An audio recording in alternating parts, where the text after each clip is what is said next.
At what age is it appropriate for grammar school teachers to discuss issues like sex and gender with their students?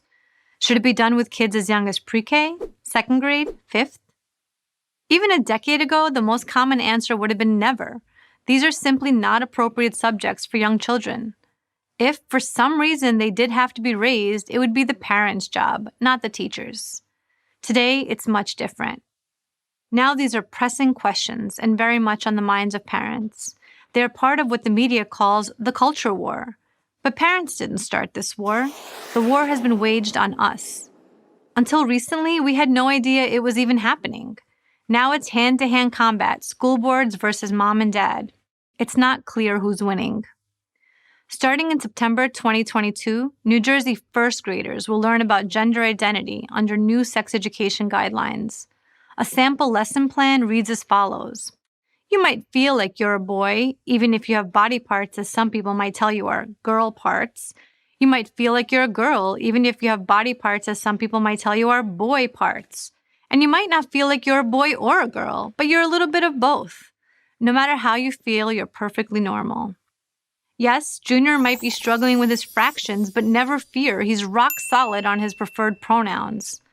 The Evanston-Skokie School District 65 in Illinois has adopted a new LGBTQ+ Equity Week curriculum that will teach kids in pre-K and kindergarten about people who have more than one gender or no gender at all. Kids in first grade can pick their own pronouns, including Z, Zer, and tree, and are told they can switch pronouns anytime they wish. All feelings are respected all the time. Third graders, generally around 8 years old, are also encouraged to overcome their prejudice that gender is binary. Parents have mounted a counterattack. Our deep concern that our children are being prematurely sexualized and thus confused about their identity is manifest in Florida's Parental Rights and Education Act. Its text plainly states that discussion of sexual orientation is out of bounds. This piece of legislation, which now has counterparts in several other states, has, in turn, been mocked by progressives. Setting aside the appropriateness of teaching small children that their gender is malleable or that kids designating tree as their preferred pronoun is okay, progressives say the Florida law is unnecessary. Why? Because these progressives claim these lessons aren't actually taught. They are a figment of the parents' imagination. Some figment. But if this is all just a fevered dream on the right, then opponents of these bills are caught in their own circular logic. If these topics aren't taught in schools, then why is the bill controversial? Florida would be legislating against nothing. But that's not what's happening.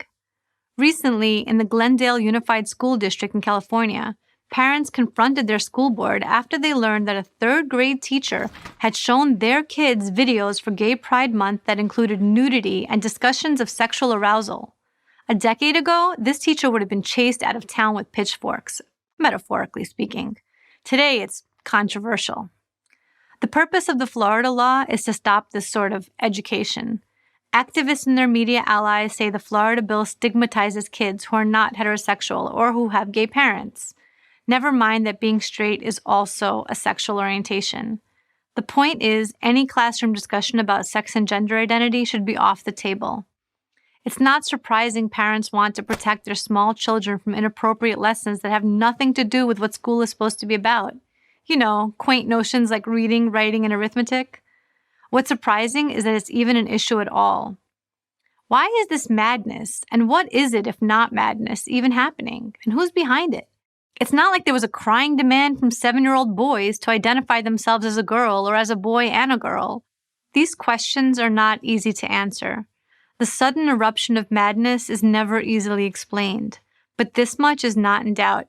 You're not crazy. They're crazy. You're not crazy to be worried about what your children are learning in school.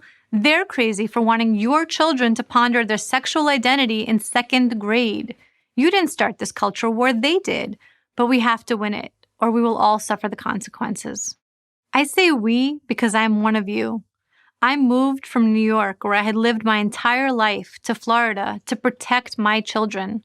The progressive left is using sexual identity issues as a bulldozer. They've run over the educational establishment, and they're coming for your house. Parents, man the barricades. I'm Carol Markowitz, columnist for the New York Post for Prager University. Thank you for watching this video. To keep PragerU videos free, please consider making a tax-deductible donation.